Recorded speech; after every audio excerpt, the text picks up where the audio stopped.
This is going to be a fun one today. Welcome into the CHGO Bears podcast. And yes, we've got controversy that we're going to have to get into. Who's unfollowing who? What's going on? And of course, it is tag day. Big day. Greg Braggs back in studio looking chipper. Nicholas Moriano looking like the stud that he is. Steven's producing. And big-time guest to start the show today, as you see on our screen, Steve Palazzolo, Pro Football Focus, the king of all football, the head of the football podcast, as it says on his Twitter, at @PFF_Steve. Steve, thanks for joining us. First time on CHGO Bears as we dive into tag day right off the top. Don't worry, Bears fans. We'll get to our newest diehards. We'll get to all the things we got to get to, and we'll talk about Justin Fields and Instagram and all the things coming up here. But, Steve, thanks for joining us, man. We appreciate it. Yeah, of course. Thanks for having me. You want to ask the first question, Gregory, or do you want me to do this? No, you can handle it. I just was going to tell Steve, what I love most about PFF is when there's stats during the season that we bash PFF, like don't listen to their flawed metric system, but then when it is a stat that suits my agenda, then I use the PFF grading system always. That's how it works. That's exactly how to use it. That is that's how to use the grades only when they fit the agenda. That's how players use them. That is exactly correct. Look, everybody's got a desire in life. Some people, I don't know if you know it, Steve, some people want Justin Fields to remain the Chicago Bears quarterback, and some people want them to draft Caleb Williams. Are you aware of this? Yeah, I may have heard a little, some rumblings that there's a little divide there, yeah. Yeah. All right. So here we'll start at the top. Tag day. What's your read on what will happen with Jalen? What should happen? A little over 18 million plus to tag him, and then that if they want to do that, then you get into an area where you might have to tag him again next year versus paying him. And then we look at the top of the market, Jair Alexander. He got paid at this time. What do you think the Bears should do with Jalen? What do you think they will do? Yeah, I mean, I don't know exactly what's happening from just like a personal standpoint there, but clearly Jalen Johnson coming off of a career year was outstanding last season. And I mean, I think the Bears want him going forward, should want him going forward. There's not a lot of playmakers on that defensive side, on the defensive side of the ball. And I know that they were better last year down the stretch, but banking on, the defense got better, therefore that's going to continue. I don't think the Bears are great on that side of the ball. So adding Montez Sweat, I thought was a nice addition and will be a nice, piece that they need on that defensive line, but there's just a lot of work to do. So I think they need to lock Jalen Johnson up as if they can. Steve, you mentioned a lot of work to do. It's not just, locking up Jalen Johnson. There are a bunch of other needs on this team. When you look at the defensive end market in terms of free agency, what are you kind of seeing in terms of guys and maybe potential fits that can help a guy like Montez Sweat, because he really was a one-man wrecking crew when he did get here to Chicago? Yeah, it feels like the Bears, this is the next step in their rebuild. What the Lions did in Detroit was they kind of went systematically from the trenches and then kind of worked their way out to receivers and corners. The Bears didn't necessarily do it in that order, but it's time for the defensive line to be attacked. So it all depends on who hits free agency, right? I mean, Josh Allen from the Jaguars is our top edge defender. They're saying they want to keep him locked up. I expect that to be the case. The Jags haven't done a great job of locking up their own, so I think they will. I feel like Bryce Huff from the Jets is the guy that everyone's going to say, we want that guy. He's got the awesome pass rush win rate if you're into PFF stats that fit the agenda. The dude just wins off the edge. More of a one-dimensional pass rusher type. And then Jonathan Grenard from the Houston Texans, again, if he hits the market, I think he's going to be one of those common names. I think the Bears need to look edge, interior defensive line. I'm not sure that I trust last year's SEC second, fourth rounders there in Pickens and Gervin Dexter. So I don't. I just think there's a lot to do on that defensive line, and there are some names to take a look at. I mean, so the guy that you guys, I mean, you have your rankings out, that you just, dropped here the other day, and you have Chris Jones number 1. And, we all saw, his talent. We all understand what he brought to the Kansas City Chiefs and helping them win a Super Bowl. He was dominant, in the Super Bowl. And I think the thing for me that piques my interest with him is he plays inside and outside. So, leaving, right? What's that? Well, that's what I want to know. Do you think there's a realistic chance that he leaves Kansas City? It felt like that might be a possibility to start this year. And is that price tag just too high for the Chicago Bears? Because personally, I know Poles has that connection with Kansas City, and it ain't my money. It's not, but we're only talking about money because there are restrictions, right? And it's not because we're paying it. It's because we're trying to figure. That's the fun part. How do the pieces fit? Jones is interesting because I don't know that he's going to leave Kansas City, but boy, does he have a knack for just taking over games. You mentioned his ability to move around. It is unbelievable at 300 plus pounds how you could put him on the edge, not every single down, but 8 to 10 times in a game, and he will win that rep in crunch time on 3rd and long. He did it last year in the AFC Championship against Joe Burrow. He did it in the AFC Championship this year against the Ravens. He did it against the Bills and Josh Allen, and then of course he did it in the Super Bowl. There are not many players around the league like that. I don't think interior defensive line value is as strong as, say, edge defenders, unless you have that elite guy. If you have that elite guy who's a game changer like Chris Jones, then he is. So if he hits the market, yeah, I mean, there's a lot of impact that he could bring relative to others. It's just a matter of him getting out of Kansas City, and I think they're going to do what they can to lock him up and then build the pieces around Chris Jones and Patrick Mahomes over there. The difference between me and Bragg, Steve, is that I like to live in reality. Bragg thought that Jim Harbaugh was a real possibility. Now he's floating out Chris Jones. These things aren't happening. Can you give me a wide receiver that could happen that makes sense? Because we need wide receiver help, Steve, badly. I did just myself because I think the Bears eventually are going to hire me someday. It's interesting how this list looks, right? Because Darnell Mooney's like 6th or 7th on our list, and you guys aren't going to come into the offseason like, man, we got to add Darnell Mooney. So you already had him. The free agent list, I think, is top heavy, and it's a matter of what Cincinnati does with T. Higgins. I do think the Colts are going to bring Michael Pittman Jr. back. And then, there's a realistic possibility that Mike Evans is available. So I think T. Higgins and Mike Evans are probably the most realistic possibilities. I think if you're a Bears fan, the idea of getting the free agent maybe before the draft, is intriguing, but then you're talking about a lot of money locked up in DJ Moore and whichever big name free agent there is. But to me, it's not about getting a Gabe Davis or a second tier of receiver. You're either looking for that top tier or you're trying to look at number 9 or somewhere in and around that pick if you're going to maneuver to get a Malik Neighbors from LSU, to get a Roma Dunze from Washington. But I say you take a shot at the T. Higgins, you take a shot at Mike Evans.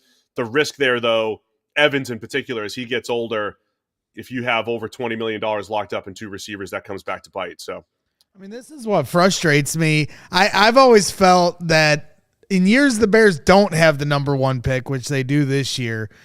I always thought it makes more sense to do the draft before free agency because of what you're talking about. Like, yeah, signing T. Higgins is sounds great, but we don't know who is going to fall to 9. And if Malik Neighbors falls to 9, then you don't necessarily need T. Higgins. So, a lot of what you do in free agency is going to dictate where you're going to draft later down the road. So for me, it's always frustrating to not have that answer of who's going to fall to you and then putting the cart before the horse, as far as what you do in free agency.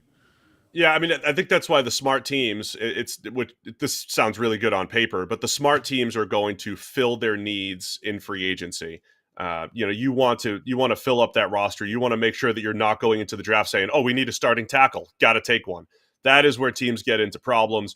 I mean, if let's say the Bears did bring in a T. Higgins and Malik Neighbors is on the board at 9, I don't care. Great. Let's have both of them, right? I mean, that is okay to go into the draft and literally take the best players at the most valuable positions because, again, 2 years from now, DJ Moore moves on and Malik Neighbors moves in, and now you're building a team for the future. So I say you always use free agency to fill your needs as much as possible at the right values, and then you ideally go into the draft where you could just pick the best players and not have to fill needs.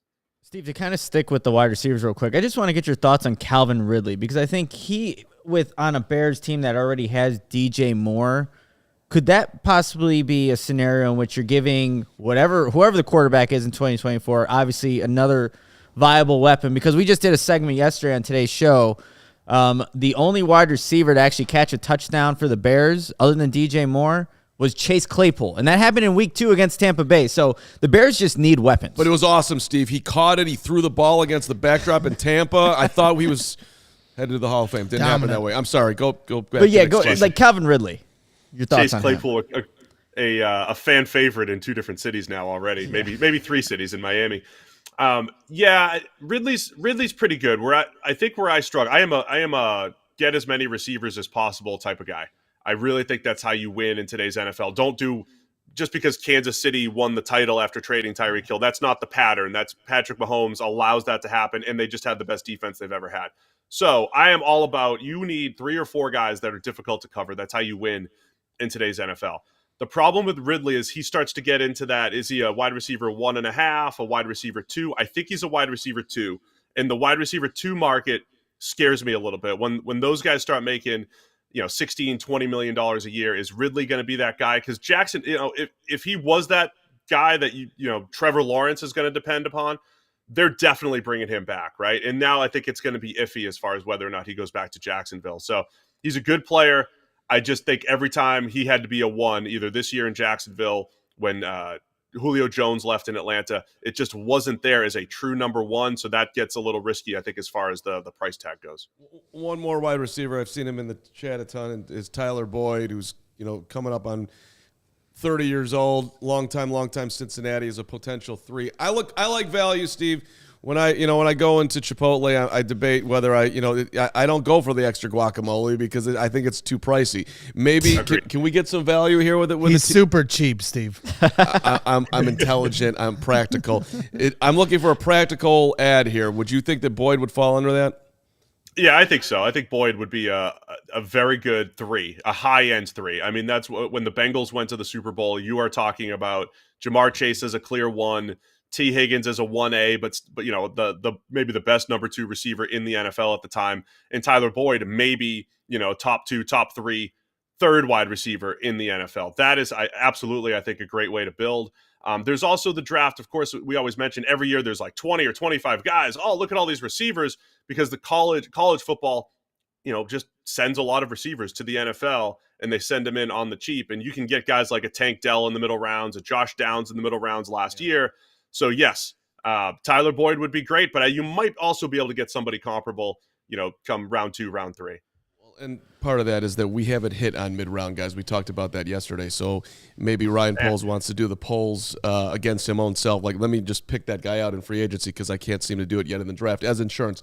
Gregory, go ahead. Yeah, Steve. I mean, when you talk about filling needs in free agency and not knowing, who's going to necessarily fall to you in the draft, center is a huge need here in Chicago. It's one of those pieces that we just haven't been able to figure out the last few years.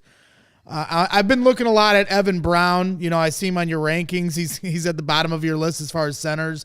But, to me, the fit makes a lot of sense. The Bears once brought in Lucas Patrick a few years ago. It didn't work out very well. But the logic of it made a lot of sense, bringing somebody that's familiar with the system and just plug him in. And I think then that could give the Bears some leeway on where they draft a center potentially to develop.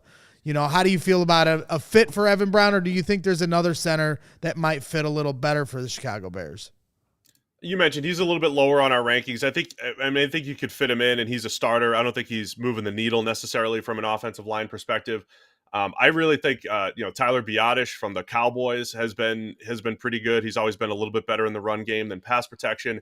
And then if you want a future fan favorite, that's Aaron Brewer from the Titans. The dude's 270 pounds. It looks like a typo when you're looking at his weight, and then you see him on the field, and he is absolutely tiny. And twice a year had to block a guy like DeForest Buckner, but he is good and he can move, and very good run blocker. But again, he does get overpowered at times because he's only 6'1", 270.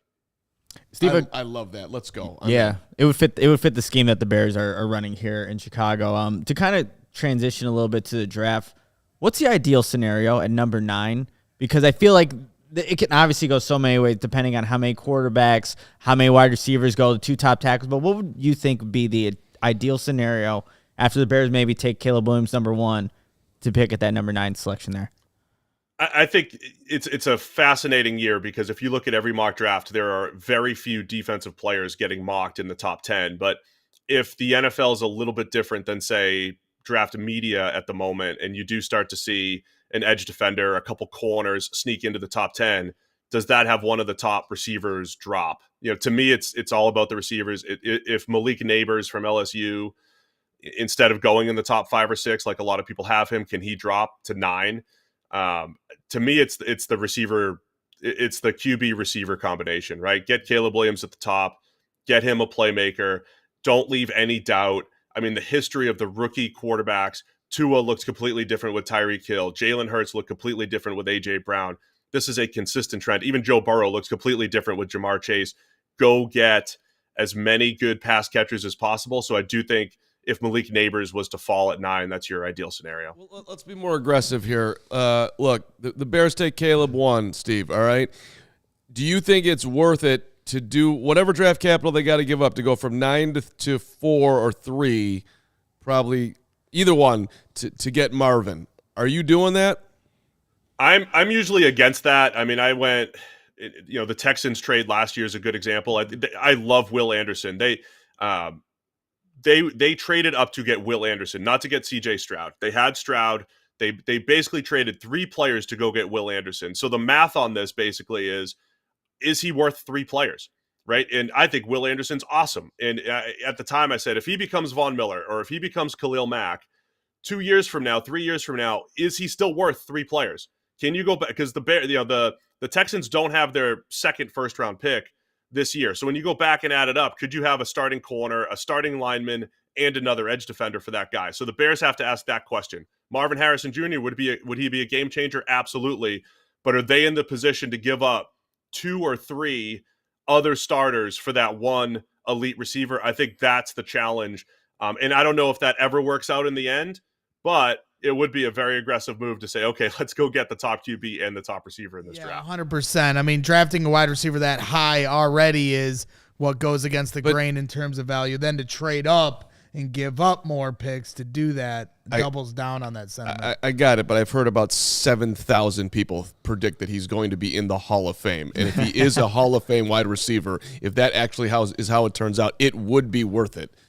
So, well, Steve, I enjoy the thing that I like is that with Rome Odunze, Malik Neighbors, and Marvin Harrison Jr., you're hearing different people like saying, this is my favorite guy. I mean, they all are 3 insanely talented wide receivers. If one of them were to fall to 9, I think the Bears are running to the podium. My fear is that none of them will fall to 9. So then my question is, when you talk about getting pass catchers, then do you jump to Brock Bowers and draft a tight end to the top 10? Because in terms of value, that goes against the grain of what a lot of teams are doing nowadays. It's a little riskier getting a Brock Bowers, and I think he's a fantastic player. You just have to have you have to have a plan for him, but you also can't have a plan where you're feeding him so much just to justify a top 10 pick, right? This is what I said about, say, the 49ers and Christian McCaffrey. Christian McCaffrey's worth it for the 49ers because he's basically their 4th playmaker. You could say he's the engine to the offense and everything, but any given game, George Kittle, Deebo Samuel, Brandon Ayuk, and then, oh, by the way, when we hand the ball off, it's Christian McCaffrey. But if you build the whole offense around a Brock Bowers or a McCaffrey, the lower value positions, that's where it becomes tricky. So as long as you're using him the right way and you have a plan and you're going to move him around, but not feed him so much. Again, same thing with like a Jahmyr Gibbs. Jahmyr Gibbs had those games where he took over, but the Lions weren't just giving him 30 carries just to justify it because that's not the best way to use him. So it's a little different. Jamar Chase versus Kyle Pitts a couple of years ago. Kyle Pitts went the pick before Jamar Chase. Chase is always going to be a more impact player at receiver than Pitts, even if Pitts is used to the best of his ability. Yeah, that makes a lot of sense. Just one more question for you, Steve. Since we're heavy talk on the wide receivers, any day 2 guys that you like? Because that can obviously be an option maybe after the Bears make the trade for Justin Fields. They'll get maybe a second in return, but any day 2 guys that kind of stand out to you right now? Where'd my draft board go? I got my board. Let me get this thing. Hold on. Take your time out. I have no idea if Troy Franklin goes in the first round or not from Oregon, but I love Troy Franklin. He's high on my horizontal board at the moment here, my draft model. Definitely love him.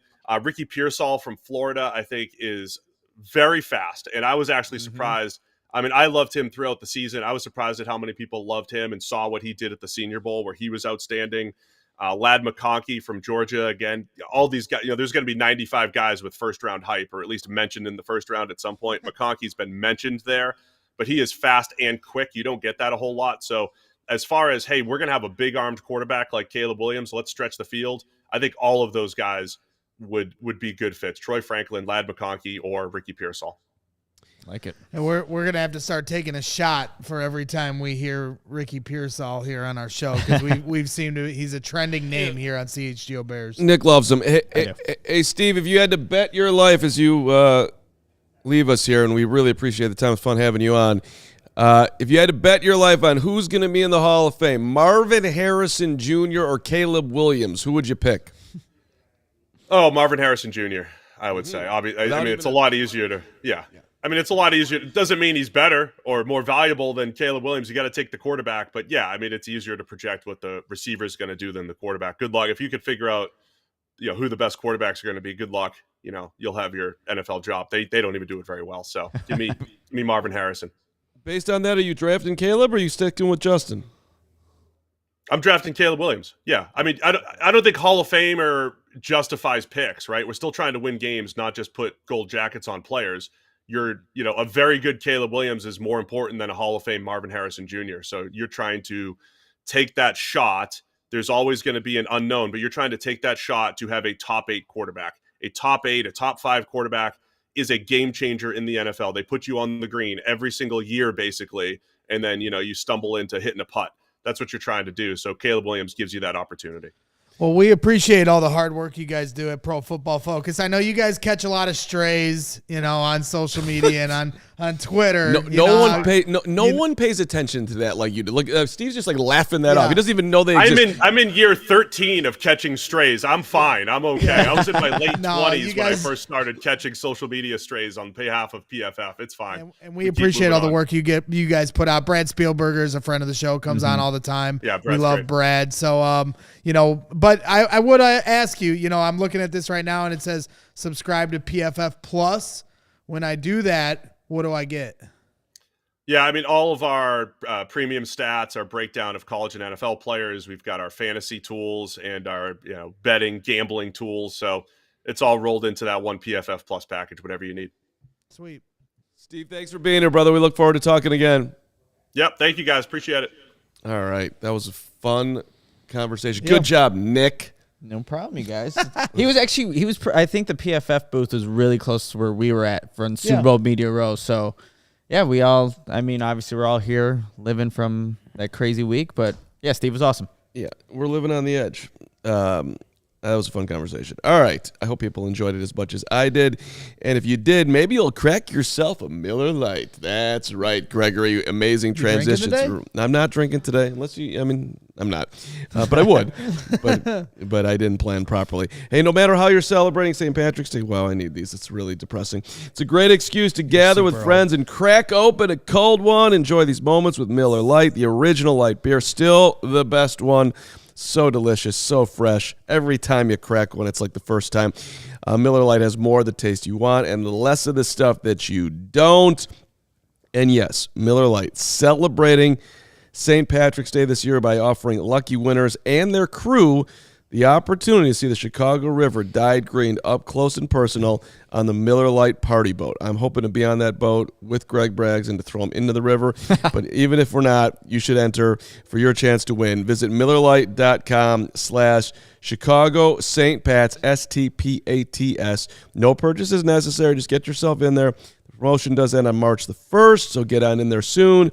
It is open only to legal residents of Illinois and Indiana who are 21 years or older. Celebrate responsibly. You know it. You do it. I hope you're doing it at least. Miller Brewing Company with Milwaukee, Wisconsin, 96 calories, 3.2 carbs per 12 ounces. Nicholas, Yes, Miller Lite. Check it out. And you also got to check out Circa Sportsbook. Tight money line splits, low hold model. Games will strive to be at minus 110 split on the Circa Sports menu. Unlike other sportsbooks, which may use minus 115 or minus 120 splits, Circa Sports keeps as little money as possible on large market bets, especially compared to those other books. And you have the high app limits and transparency. Circa Sports does not limit players based on their winnings. Every player has the same limits, unlike other books who do limit winning players, which is terrible. We encourage bettors to download and explore all sports betting apps available, and you can compare the lines from each sports book and the customer service at Circa. There are real people behind the Circa Sportsbook brand, which resolve issues in a timely fashion, unlike other books who use chatbots. And all aspects of the app are being run by the same team that runs the main Circa Sportsbook at Circa Resort and Casino in Las Vegas. So you got to download the Circa Sportsbook Illinois app at circasports.com/Illinois-app to sign up today. Also, be on the lookout for Circa events, watch parties, and tailgates. If you or someone you know may have a problem with gambling, call 1-800-GAMBLER, 1-800-426-2537. Text GAMB to 833-234 or visit areyourreallywinning.com. All right. Hey, listen, hit that like button. Make sure you subscribe. Thank you very much. We got 1,000+ people watching today and 115 likes. Let's try to. Everybody keeps asking where Hogue is. Hogue jumped in a volcano. He's never coming back. Until Thursday. There's a laugh from Kevin Koenig from his office laughing at that concept.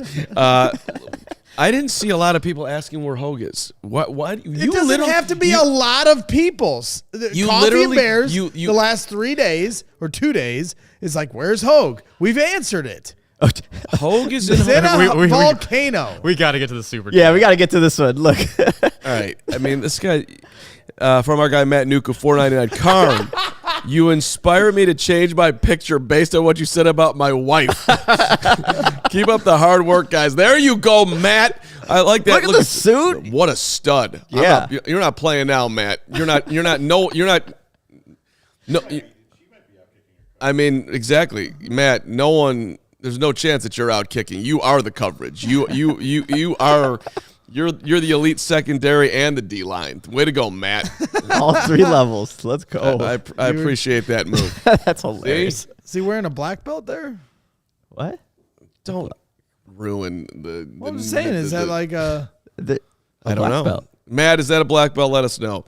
All right, and I don't know why Jim Cook wants to know if Mrs. Nuku is Team Caleb or Team Justin, but he does, which is an interesting question. That's not what we're doing here. We are Team Bears, damn it, which we'll get to in 1 second here because there was big news yesterday, big stuff going on in social media, liking and unliking, and we're going to have to bring in our social media Twitter expert, a guy who never spends a minute off of Twitter, and Gregory. It's not true. I've been off for the last 5 days, 6 days. All right. All you did was walk in here today and say, Carm, you see, you're catching strays over here. Then you talk about Steve catching strays. I was texted about that. I told you that. I have been off Twitter since last Thursday. You might not have tweeted. There's no way. I have been off Twitter. You are such a liar. It's the truth. I could actually vouch for this. I had a phone call with him about it. I have not been on Twitter since last Thursday. You're telling me. If I call up Jenny right now. Call her up. And I have not been on Twitter since last Thursday. This is good for Greg. Right, this is good. I'm not going to fight. I'm not going to fight somebody. It's the truth. Where you're definitely lying. There's no way that you sat there at home and didn't open up Twitter. I promise you. Okay. This is what social media does to us right here, well, whether we're on it or not. Listen, let me get back on track here. We are getting so close to our goal, 40,000 Twitter followers by draft day. Go to CHGO_Bears, hit that follow button, and I do want to shout out our new diehards. First off, Clark, Clark, the consummate dad, drives the station wagon, jumps into the pool. This is crazy. This is crazy. This is crazy. He's it's underrated candy too, by the way, Clark. So sweet. We love you, Clark. Thank you for being a diehard. James, dad of the GOAT, handyman, stays out of the way. James knew deep down that a happy wife meant a happy life. James, welcome in. Thank you so much. And our guy Kenny. Great hops, the Skywalker, dynamic on the mound, and on the hoop court, my guy Kenny. What are you looking at? You're ruining my mode. Charlie, the bacon guy, is here. Oh, you can look at that. He's getting ready to make some What food. time's I the might show wrap walk up? off set. We have a comment from Eric here. He said that I need to get you two on couples coverage to work on your relationship. That sounds good. And That sounds good. We can do little cross-platform podcast. Yeah. I'm all in. I'd love to work on my relationship with Greg on Nick's other sounds podcast, great. Couples Coverage, which is the most fascinating thing that's on the internet. To be honest. There's some weird stuff that goes on over there that I love it. I don't know where you guys come up with your topics, but every single one of them is amazing. All right. Very important. Can we do the results of our Twitter poll yesterday, Stephen? Yes, we can. What did we ask again? It was very important. Nick, you wrote it. Oh, yeah. If Jalen Johnson returns to the Bears as expected next season, what type of deal will he be playing on? 39% said the franchise tag. Almost 61% said new long-term deal. 3,649 votes. We appreciate you. Hope you hit the follow button there. Does that surprise you guys? The results of this? Well, I think there's a lot of hope in that voting that took place. I don't have a great feel of what's going to happen with Jalen. Do you? I really, it seems 50-50. Yeah, I don't. I agree. Yeah, the hope is that they can get a deal done. Because to me, I guess he's said in previous interviews that he's not gonna hold out. But like if it were me, like the franchise tag is just such a risk for these players, and yeah, that's great. You get high market money for that 1 year, but you get hurt, and you've lost a lot of future financial earnings. So to me, getting franchise tagged is never a good thing for a player, and they're typically going to play with a worse attitude than a team that takes care of him. So, yeah, my hope is that they find middle ground wherever that is. So let's put up the graphic here, Stephen. The highest paid player at cornerback in the game right now is Jair Alexander, who signed a 4-year, $84 million contract extension, and it's coming out to an average annual value of $21 million per year. So that's your top. Then you see Denzel Ward a second, 20.1. Marshawn Lattimore, 19.5. Also, Marlon Humphrey making that number 4, and then Trayvon Diggs at 19.4. But let me just read you. When the Packers signed Jair, it was his 4th year in the league. This is when he got paid, and this is how it was written up by SI. The one place that I was just looking to see how they wrote it at the time. Packers signed Jair to a 4-year, $84 million contract, according to Schefter. Alexander's new deal, $31 million in 22, $30 million signing bonus. The $30 million signing bonus is an NFL record for defensive backs. He'll get $42.5 million by next March. All right. His average annual deal, we're talking about $21 million per year, also a new record, and it ties the talented quarterback to Green Bay. Now, this is where it gets interesting. Alexander battled multiple injuries last year, including a broken bone in his shoulder, but the Packers did not hesitate in locking him up as a key member of their defense moving forward. The 25-year-old, Jalen's 24, was selected as the number 18 pick. Jalen was picked later in the second round. His best season came in 2020 when he started in 15 games, had an interception, 13 passes defended, forced fumble, sack, and 51 combined tackles. The second year earned Alexander that strong year earned Alexander, a second-team All-Pro selection, as well as his first trip to the Pro Bowl, which Jalen just went to his first Pro Bowl. And Jalen's best in a season, 46 tackles. That's 5 short of Alexander's 51. I know there's more than stats to this. His best picks in a year was 4 this year, 5 total. The most passes defended was 15 his rookie year, which is more than the 13. In Alexander's best year this year, he had 10.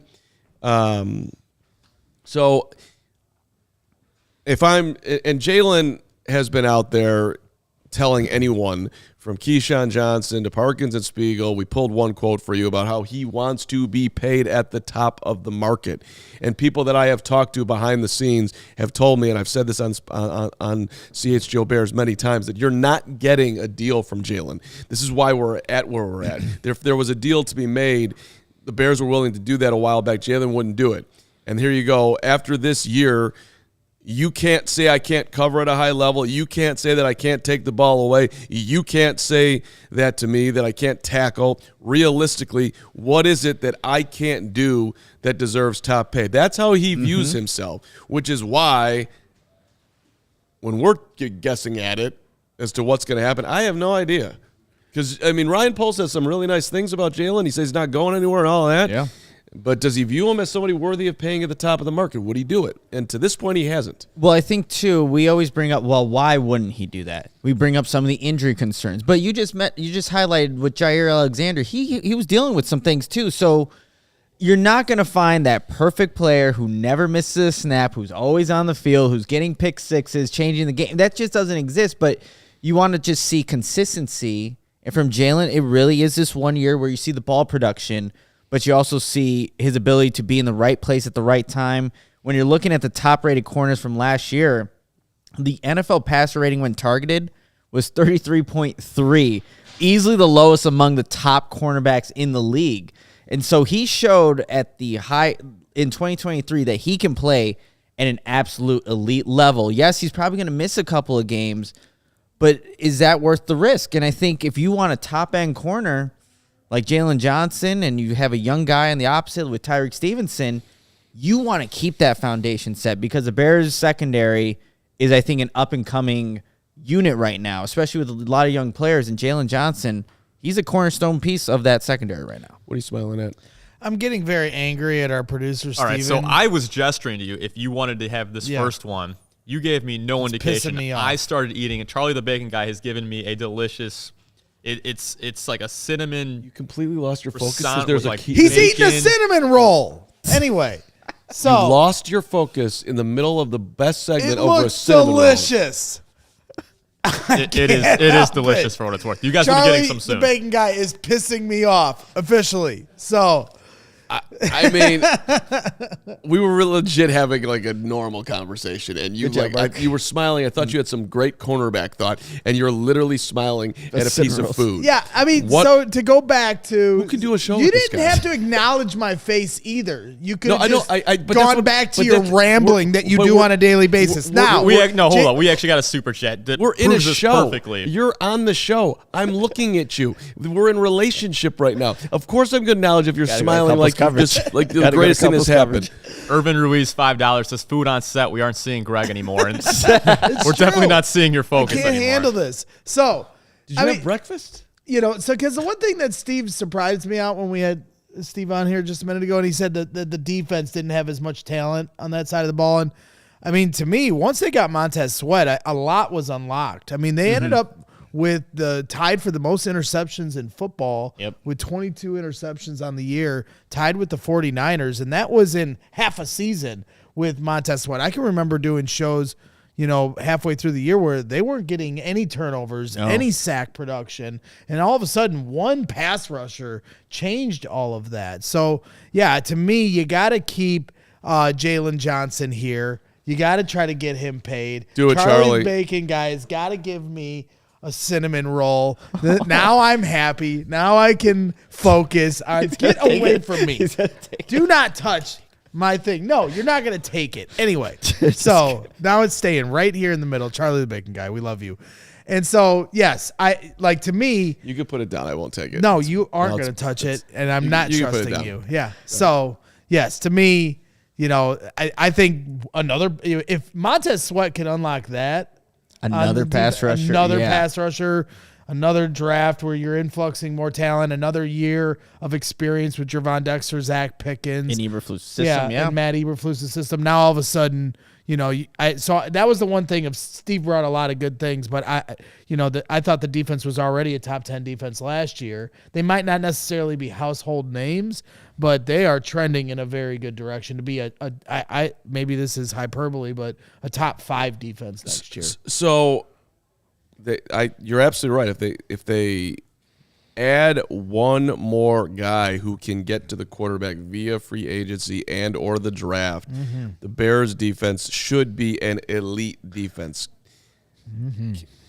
Go ahead, Greg. Make yourself The little do what you do. I completely agree. Yeah. Well, listen, you're entitled to have that because, I went back and looked at pictures of the combine last year, and you've come a long way. So congratulations. Thank you. You've done good work. I'm going to lose it all today with Charlie the Big Guy. That's okay. You'll get it back. got So it. listen, just back to Jalen. I've said 1,000 times on the show that and Gary Ross has like harassed me at this point, and everybody else around that that he wouldn't pay Jalen at the top of the market. And I've said I'm paying him. I am locking up a 24-year-old top corner, and these are the guys that you pay for, and I would do it. But I'll throw out one but here, and I love Jalen in the locker room. He's incredibly well respected. Jalen's the type of guy that I want on my team. However, he did end the year injured, and he did come into the NFL with a shoulder problem. So now you're talking about somebody who could have, does have a recurring issue, and who knows what that looks like. I'm not concerned that if I put him on the franchise tag, I know he's going to be ticked. I'd be ticked. I would, I said yesterday that if I was Jalen, I'd take my dog and I'd find Ryan Poles' lawn, and I would have him. I'd have him do that for a long period of time. However, Jalen's a pro, and by the way, Jalen also will be getting paid $18 million a year, money. which is not exactly, that. You should never have to work again after that 1 year if you take care of your dough. 99.9999999% of people never make that in a lifetime, let alone 1 year. So, look, it's not like this is not some pity party if he doesn't get a contract, but it's more so how do you want to work your roster, and does it make sense to lock up a guy like that and get cost certainty going forward for the next 4 years? If you have serious concerns about his shoulder and the injury, well, okay, then I'm going to tag him. But barring that, if that's not a concern, you sign Jalen, and that's the end of the conversation. Well, and your boy Boogie, my guy in the chat, saying yesterday's price is not today's price, and I do think this is one spot where Ryan Poles in the poker that he plays, and I do think he's got a good poker face. I'm not sure where the numbers exactly were. It sounded like they had a little struggle getting them to actually sit at the negotiating table. And you're here, I'm there. Let's try to find a number that you actually will agree to. I don't know how far down the road they actually got in that at the trade deadline. But now that we've seen the production since Montez Sweat is here, it does feel like now Ryan Poles kind of, lost this hand, so to speak, and so he is going to have to pay out for the mistake of not paying him in that moment. That's a great underlining.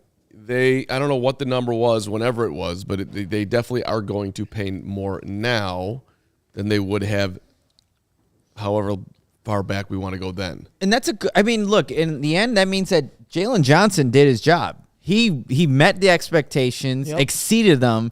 And now you're at this point right now where you're like, man, how can we lock him up to a long-term deal, or is it going to be this franchise tag because he's a really good football player? So even though in the end it doesn't really work in Ryan Poles' favor in terms of the value that he could have gotten Jalen Johnson for in the beginning, now you're negotiating, how do I get this long-term player, this guy that could be a cornerstone of your defense to stay on your defense. So I think it's a good situation. Now they just got to figure out the numbers to finally get to, the ultimate goal that I think both the Bears and Jalen Johnson want to have accomplished in the end here. I flipped the order a little bit here. We'll get to Justin in a second. Yeah, and the chicanery that's going on. It's a good situation. My next situation is I need to head over to CD1 Price Cleaners to get this sweater cleaned up because, I got some of this, amazing food all over my sweater because I'm a messy eater. Great location in the South Loop. Yeah. Come with me, buddy. Yeah. So, customers save over 30% on their dry cleaning bill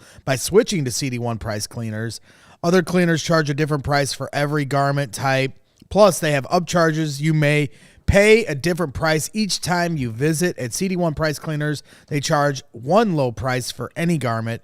Yep, even sports jerseys, the same one low price. CD1 Price Cleaners has your order ready the same or next day. Other cleaners take 2 to 4 days to have your clean garments ready. They don't. They get it fast turnaround. CD1 Price Cleaners sends you a text when your order is ready for pickup, so you don't have to wait around the shop. They'll let you know. A lot of different variety of services, from dry cleaning to wash and fold laundry, blankets and comforters, tailoring and alterations, leather cleaning, area rug cleaning. They do a lot of different things. So make sure you visit chgo.cd1.com. Link is in the description. Once there, you can pick from an in-store coupon or online pickup and delivery coupon options. Once again, hit up CD1 Price Cleaners today. Check out CD1, and then you got to check out CDR or CDJR. You guys are in here. I have a question for everybody in the chat. You two, are you in the market for a new vehicle? I know you're not, Mark, but Chevy Trax, baby. Trax technology, Trax life. When I got on my Trax today, which I bought at Ray Chevrolet, I'm like, I'm like the greatest guy that's ever lived. That's what the Trax does for you. if you want to be like Mark, and if you are in the market for a new vehicle, then CDJR has some great news for you. Their partner, Ray Chrysler Dodge Jeep Ram in Fox Lake, is celebrating the President's Day sales event all month long. And you know what that means? You'll be able to shop presidential savings on their wide selection of inventory. And for a limited time, get 20% off MSRP on all remaining new 2023 Jeep Gladiator models with dealer discount. They're number one for new vehicle quality among mid-sized trucks, says JD Power.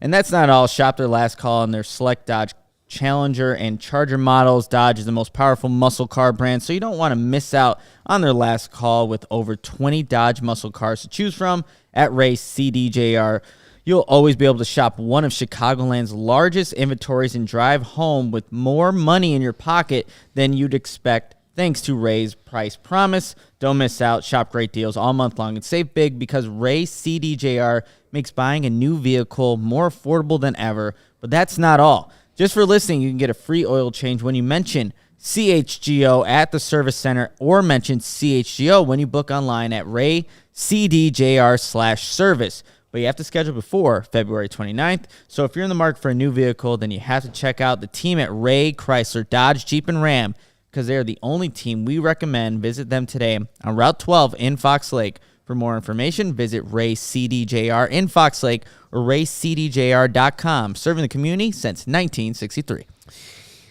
Just like to take a shot at my guy Marky Mark, who called the Trax a mom car. You will take that back, buddy. I am a Oh, power. now who's paying attention to the chat?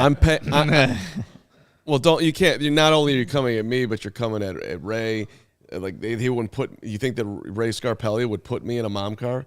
I am a powerful man driving a powerful vehicle. Damn it! So you will back that off, Marky Mark. I know we want to get into the Justin Fields follow segment. We got a really big super chat here from Patrick Simmons. Let's go. What's up, $100. $99. I'm wondering, is Justin eligible for the franchise tag? What are the biggest reasons people advocate for him being traded? Is resetting the clock, but if he can't be tagged? So he's only can't be going into tagged. year 4, Patrick. Right. So the Bears' option this year would be to pick up his 5th-year option. Well, or not. They have to decide by May 2nd. Right.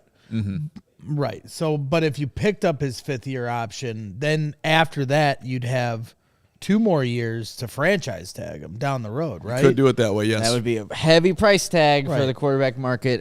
Which we can show you the price tag of franchise tags, and quarterback is $32 million right now, if memory serves. Right. Which I'm But you pretty- wouldn't have to franchise tag him this year to answer your question. Right.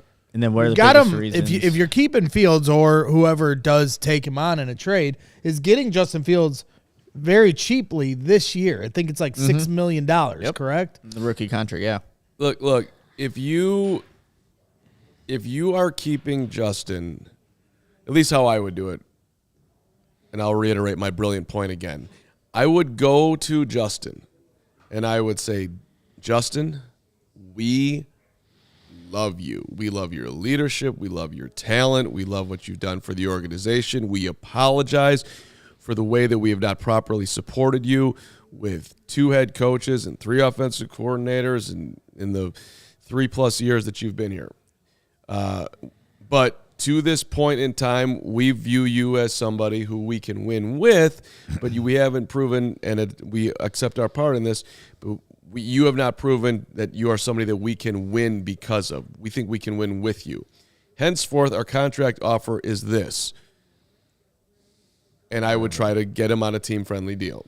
4 years, $20 million per, something along those lines. And I would tell him, dude, you will, if you live up to who you are, first of all, you're going to be richer than beyond your wildest dreams, period. You're going to have, and second of all, you'll be 27 when your contract comes up again, and you can get paid huge if this comes through. That's what I would do. What?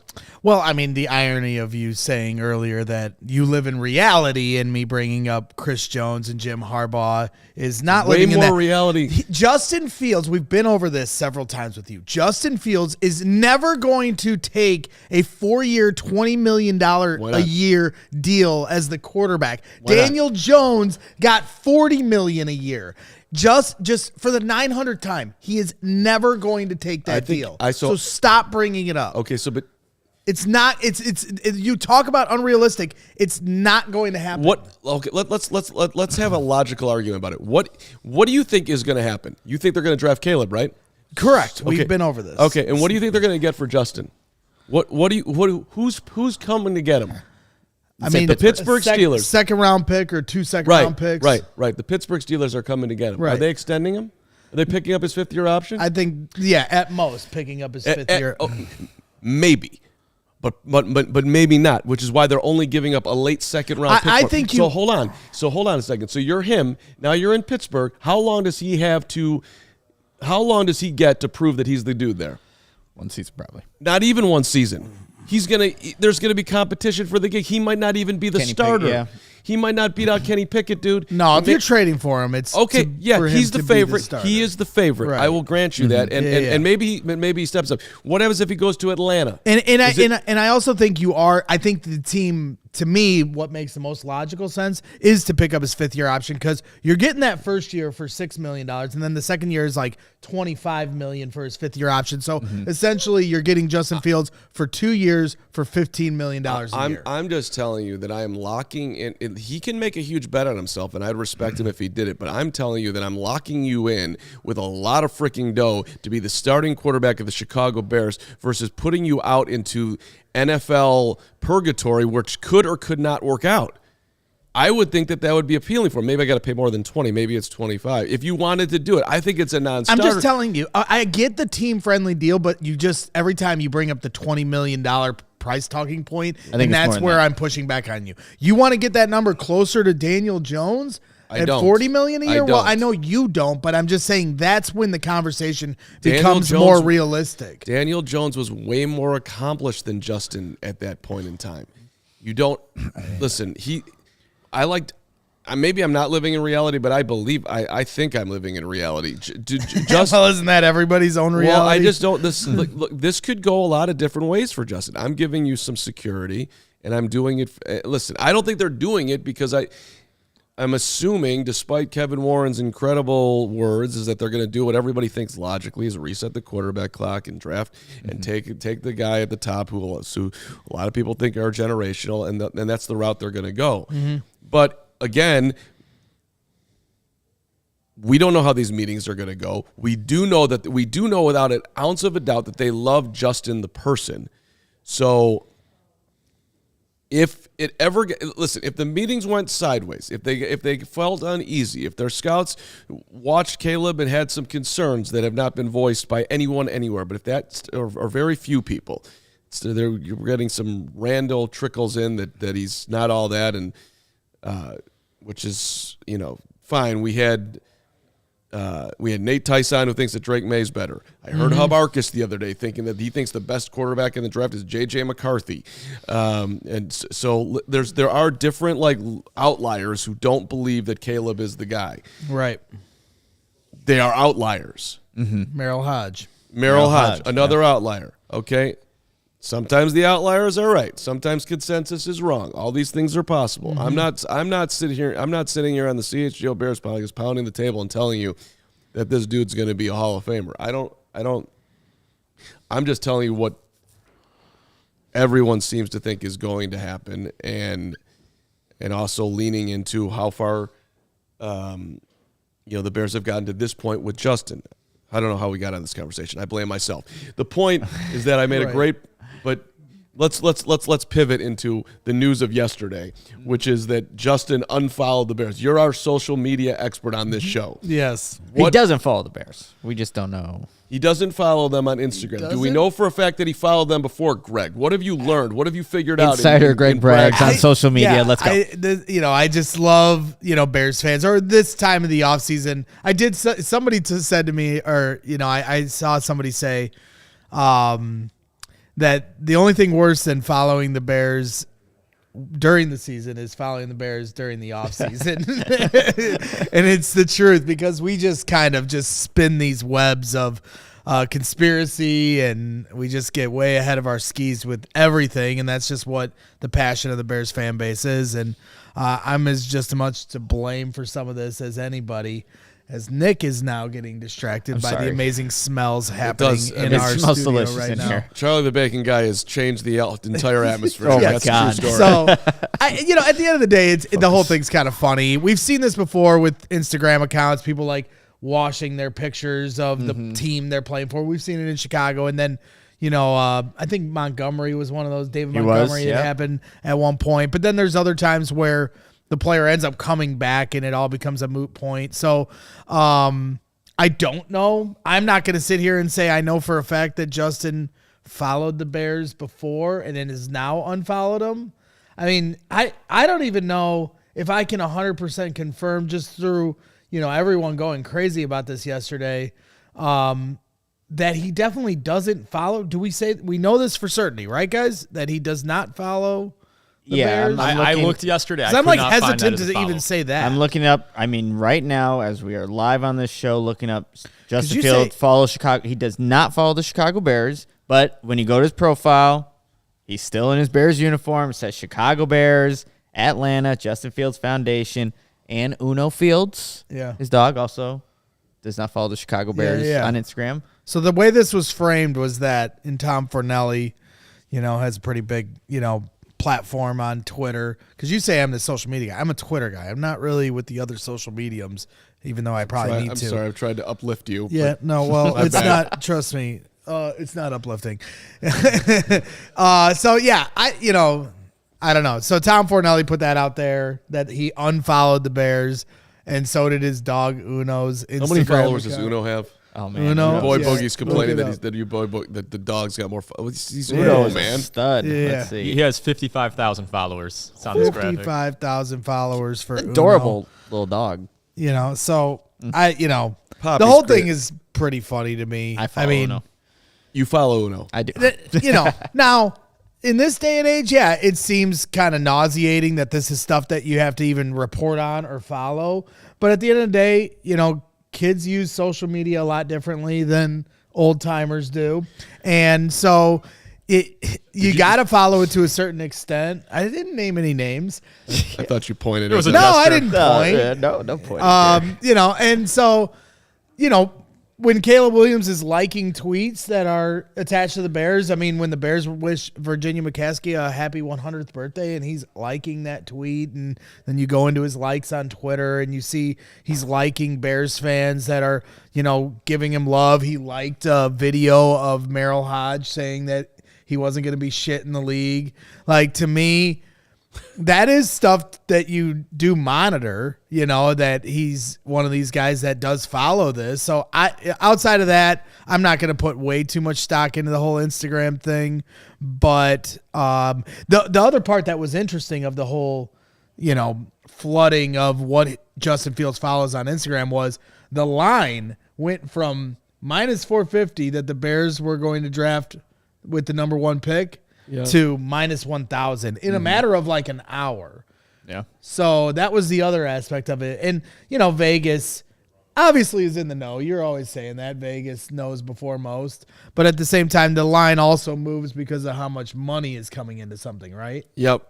That's right. So people that started betting were willing to take the minus 400 odds, betting $425 to, if you're not a gambling expert, to win $100, because they're just that confident that the Bears are going to draft Caleb. Look, let me give you my deep Carm analysis on this. Justin Fields, yes, he speaks millennial, a la Nicholas Moreano, but I don't think that Justin Fields is the type that is going to let you know his deepest, darkest feelings via Instagram, via social media. That's not him. No. Justin Fields sits at home with his dog Uno and lives a pretty damn chill life. The biggest wild thing that Justin has done as a Chicago Bear is that he upgraded his wardrobe and started, he started dressing a little more stylish. It wasn't that he was, out doing whatever Chase Claypool was doing in France last year, looking to try to, make moves. That's just not him. So I don't think that he's making some big time statement on Instagram. It does not jive with his personality. Now I would like to have a competition here. We've got Uno, who's great. But we have Poppy, who is elite. Right. And should I put Brady in the mix here? He's always out there running. You could put Brady in there, but Steven, I know you got pictures of Poppy. And thank you very much. He's working on it. And I don't think there's any doubt that Carm's dog, Poppy, is greater than Fields' dog, Uno. Right. And I would like to have a Would you pick up the 5th-year option on Uno, or would you draft Poppy? You got to go Poppy. Number 1 overall. And Poppy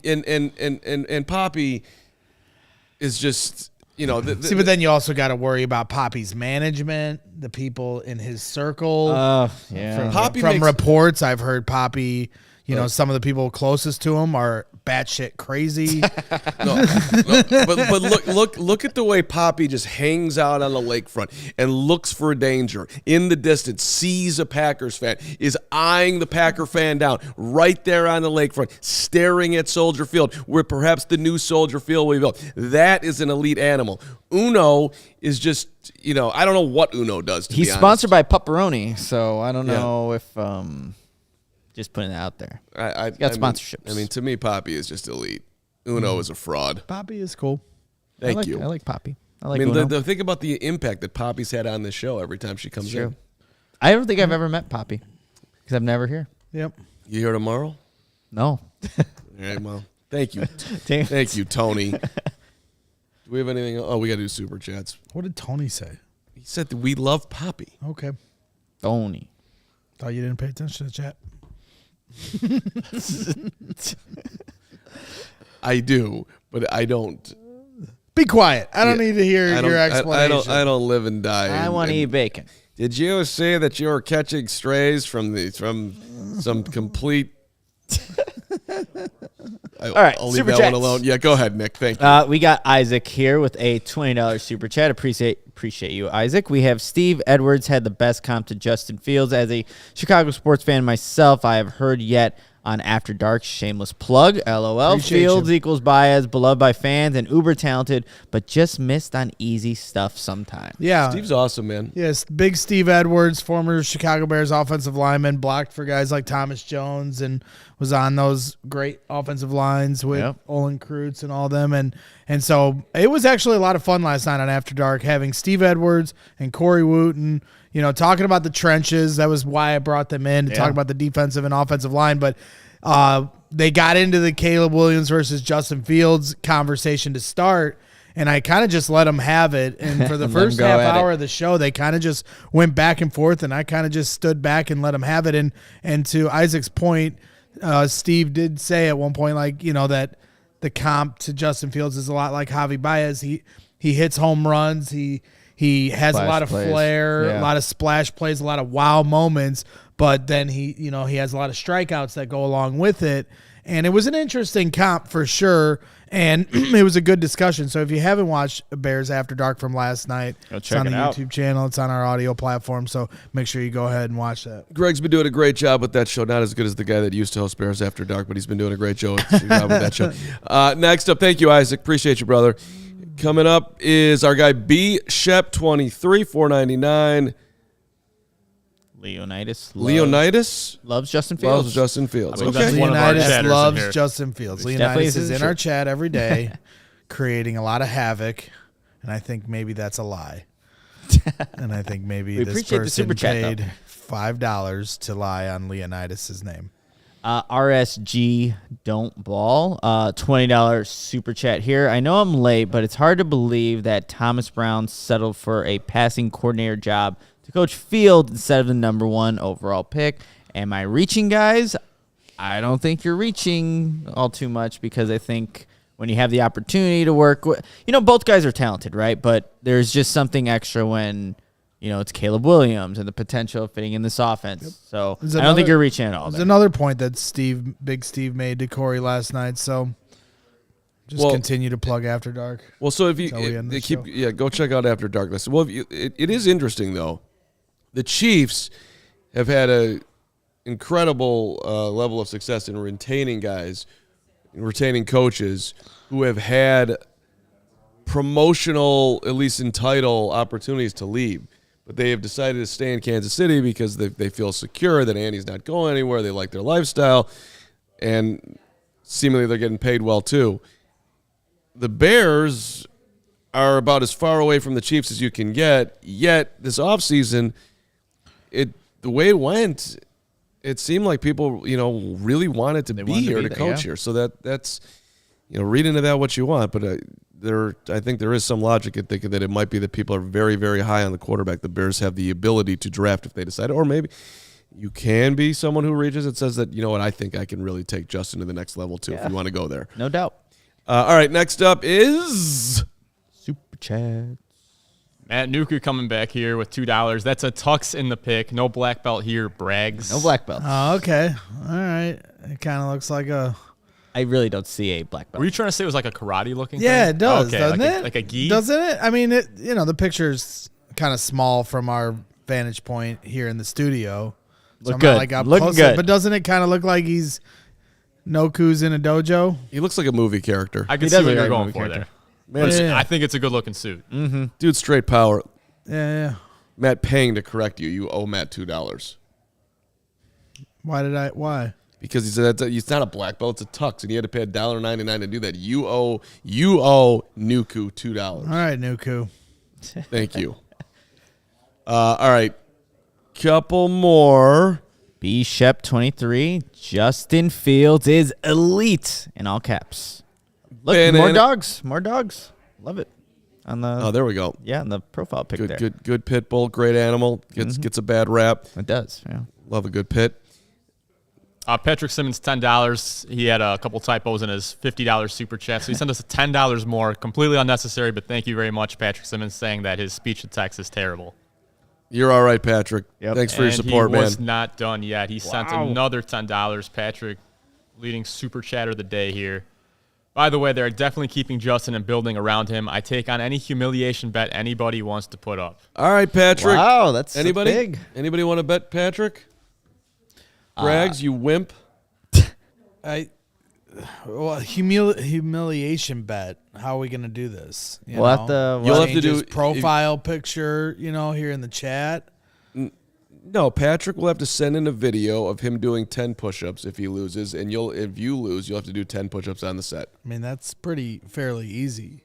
Should it be as many push-ups as you can do? Because 10, I feel like anybody could do.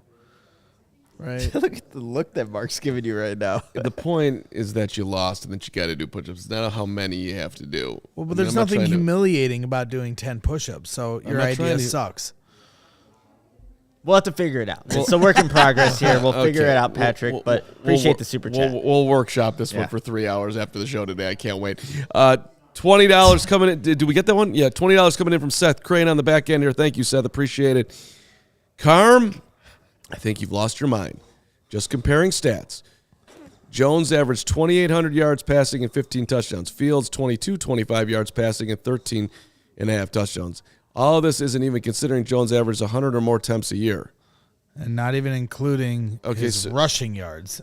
Okay, but Seth, if you go to the last season before Daniel Jones got paid, he had a great year. He had a breakout year. That's why he got paid. Justin has yet to have his quote-unquote breakout year throwing the football. But if you want to, I don't know where to go from here on that one. I'm trying to lowball and get a great deal for the Bears so we can get 17,000 players to play around Justin. Don't push back on this. It's a great plan for the Bears. Lean into what I'm saying. Call up Justin. If you're a Fields guy, call up Justin. Call up Poltz. Tell him to do Carm's idea, and let's go forward. Okay. I'm going to, before we get to our last super chat here, I'm going to give a little challenge to our chat. We have a video of Nick's dog that we could close the show on if we get to 250 likes. Ooh, We're at okay. 232 right now. See this. This is a big All right. time video. I like 250 it. likes. I like it. Look And at all the dogs I in did this see show. Patrick Simmons in the chat say that we follow each other on Twitter, and I'm supposed to come on his podcast here soon, and maybe we can come up with the parameters of the bet here I like coming that. up soon. So we'll work that out, Patrick, when I go back on Twitter, which isn't going to be until the Combine. I'm not coming back on Twitter until Monday here coming up. So you guys can have at it, arguing about whatever nonsense you're arguing about. I've stayed out of it. It's been quite lovely taking a little break. I've been hanging out with my daughter. Hit the like button if you don't believe that Greg Braggs has stayed off Twitter. Gary already said in the chat that he's confirmed it, and you have to listen to everything Gary says because Gary does your job every day.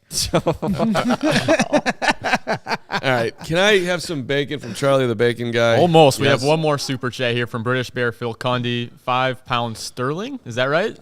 Yes. £5 sterling I lost the dollars master is with what we these. call Yeah, it. you like adding in the dollars at the end. Yeah. Change my profile, Braggs. No more Packer fan there. There we Despite go. he's my brother. Another great show, guys. We have been appreciate shaming That- a that's lot of that's yeah. Poppy Jr. right there. Yeah, Poppy look at all the Jr. dogs. We've been shaming everyone to change their profile picture Yeah, here what's lately. going on here? But I'm glad no more Packer fan in your profile picture. I'm sorry that your brother did not choose wisely. I mean, not everybody gets raised correctly. I'm just showing you from our guy Charlie the Bacon Guy who you should be buying from, how Oh delicious my his bacon God. is. Everyone's had food but me. Oh my- Pass the other bacon down to Nick. Everybody's eating but I'm him. gonna get one.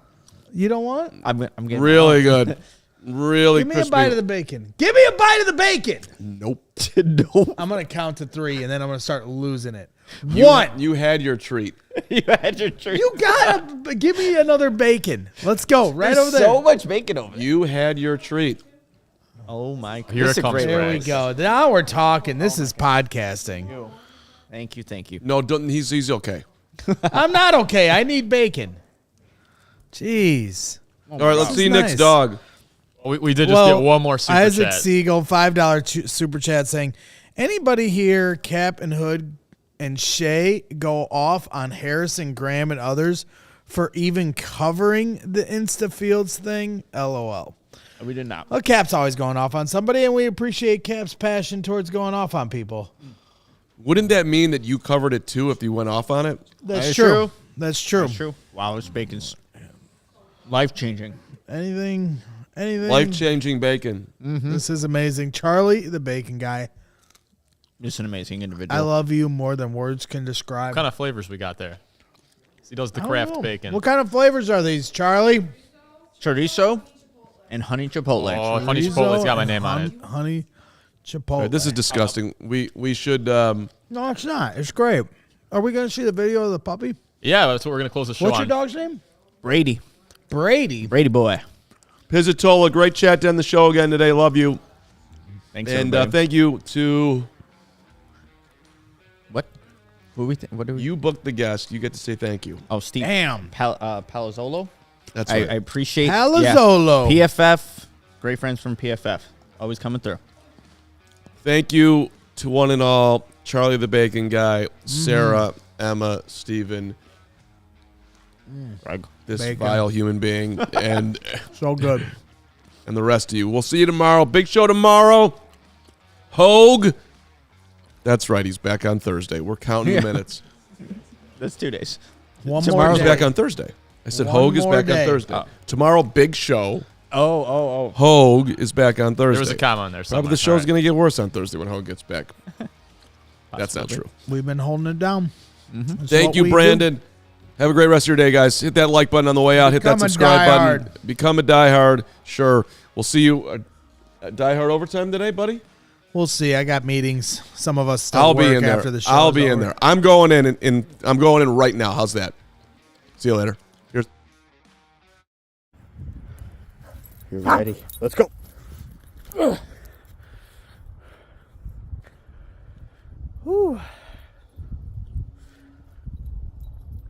Good job, Brady.